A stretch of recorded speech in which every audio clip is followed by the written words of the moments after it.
guys, this is Kate from Candid Chronicles. So in this video I want to talk about 4 books that I've chosen as my recommendations for February. So without further ado, me and my teacup, I will move on to the 4 books that I've chosen. So I've chosen these 4 books from 4 different genres.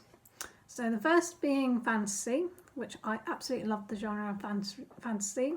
That was my first genre I really got into when I was a kid, so that is my main genre that I love reading in. There's also young adult, which to me I think is fairly new in my lifetime. There have been other books that are sort of in the genre of young adult, but the young adult genre really kind of came into its own in the last 10-15 years. So when I was growing up, I didn't have as many, there weren't as many young adult books around, but I just love that genre now because it's so easy to get into. So I've got a book from that genre. I've got a general fiction genre book that I really enjoyed, so I've got that on hand. And I've also got non-fiction because I do read quite a bit of non-fiction as well, just to mix it up a bit. So the first book I want to talk about is the book in the fantasy genre. So I've chosen this one called The Invisible Library by Genevieve Cogman.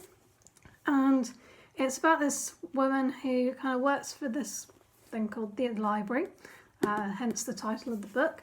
And it's actually a first book in a series. So I think there's about 6 or 7 books. I've read about 3 of them, but this one's the first book in the series. It's sort of a mixture, I think, of a bit of fantasy and mystery, because there's a lot of kind of murder mystery going on. They're trying to hunt for this particular book, which if they don't succeed in getting, it could fall into the wrong hands. So yeah, there's a lot of mix of fantasy in here as well as the kind of mystery genre. But it also has a lot of supernatural creatures in, so vampires and fairies and dragons. So, you know, if you're a big fan of fantasy, I would definitely recommend. Really enjoyed it. It was kind of from the get-go quite intriguing, and really loved the idea of the library where there's a copy of every book from every reality and the fact that time does not pass. So yeah, really liked the premise of that. And the characters were really well thought out, I thought. And yeah, just really liked in particular the character of Kai, who's the assistant to the main character. So that I think he comes into some of the other books as well, like his past story. So yeah, so I really enjoyed that. Put that on the side. So the next book I have chosen from the young adult genre. So this book I actually read last year. It's called Serpent and Dove. And it's still sort of fantasy, but it's more about witches and magic of the witches rather than having supernatural creatures in. And it's about one girl who's a witch, but she's kind of left her coven, however you want to pronounce it. So she's left there and kind of trying not to use her magic because the city where she lives, there's basically magic is outlawed and the church goes searching and hunting for witches to burn them at the stake. So, you know, quite a lot of drama and action in this, and adventure. And it's a love story as well, really. It starts off where the 2 characters are entered into holy matrimony against their will. And so you can kind of guess from there what happens. Kind of lots of kind of anger and resentment to start with, and then gradually as they go through the adventures in the book, they learn about each other and fall in love. So no, it's a really lovely book. It's the first in series as well. So there's another book out that I know was released a couple of months ago, I believe. So looking forward to reading the second in the series. So that's my young adult choice for February. My general fiction choice is a favourite author of mine, Scarlett. She's written quite a few books like Popco and I can't remember the other ones, but yeah, she's written quite a few others and I've read quite a few of them as well. Certainly Popco is one of my favourites, but this was a new one I read last year. I say it's new to me, it's not new like out, because it's been out quite a while. But yeah, I read it last year, I think in July, and it's called Going Out because the main characters pretty much have a fear of stepping out of their comfort zones. One of the main characters is allergic to the sun, so he definitely cannot go out.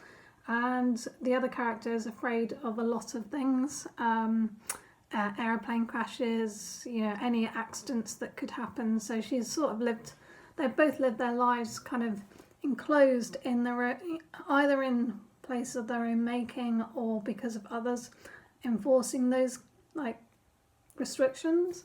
So it's really interesting, and with the fact that there's a lot of restriction in getting out, I thought it was quite in tune with what was going on back in June, July, well, all of last year really, and still this year where we're all in lockdown.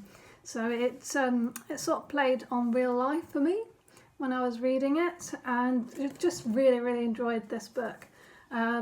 I love Scarlett Thomas just because she writes characters that feel so real, and the stories are quite interesting as well. Just as a caveat for this particular book, I would say the main plot of it, where the two characters, because they have this fear of going out or they have these restrictions put on them, that it's kind of about them overcoming those restrictions, either that they've made by their own making or others have put on them. So the whole plot is about them trying to get out of all that. But the plot doesn't really kick in until maybe halfway through. So yeah, just to mention that, because it will get going, but I think probably at least half the book is about the characters and setting up the characters and their lives and how they're struggling with all various aspects of going out. So yeah, but it is a really, really good book, really easy to read, and definitely recommend it. So I'll put that on the side. So my last book I recommend is non-fiction. It's called The Little Book of Hugo. It's all about Hugo, really. If you guys don't know about it, it's sort of it's how to live in a particular way. It's called The Danish Way to Live Well. It's written by Meik, I think it's pronounced Meik Wiking, but he's I think he's in charge of the Happiness Research Institute in Copenhagen. But yeah, I really enjoyed it just because it's about finding comfort in the little things. It's just a way of living that, is really in tune with comfort and, coziness, and, taking pleasure from little things in your life like hot chocolate or, a candle in your room that smells really nice, or just the lighting in the room, or perhaps just getting a cup of tea, reading a book, and sitting comfortably on your bed or on a couch somewhere. And that is Hugo, just having that time of coziness to yourself. But also it talks about having that time with others, so going out and enjoying a good walk. It could be anything from sitting with friends watching a film. So it's a really nice way of laying out the Danish way of living. And I really liked how it was laid out, all the chapters, all the different chapters in photography. I mean, I really like everything about it, really. So there's all different chapters on different ways to have a Hugo life. So Hugo outside the home. It's got Hugo throughout the year. So not just, because normally they say Hugo is best felt kind of in the autumn, winter months. But actually, there's a lot more to Hugo than that. You can have it throughout the year. So, bike riding in the summer, it can be another way of feeling Hugo-lig. And there's eating, so there's lots of recipes in here as well, and ways that you can feel that Hugo essence, I suppose, in food. But yeah, it's got some great great in like little tidbits of information in here, and great photography, great illustration.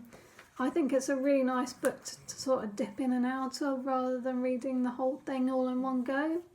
Oh, and another chapter all about clothing, so you know, jumpers, socks, thick woolen socks, scarves, that, you know, wearing kind of how to dress like a Dane and all sorts of really interesting stuff that I really liked reading about. So that was my recommendation for this month for non-fiction.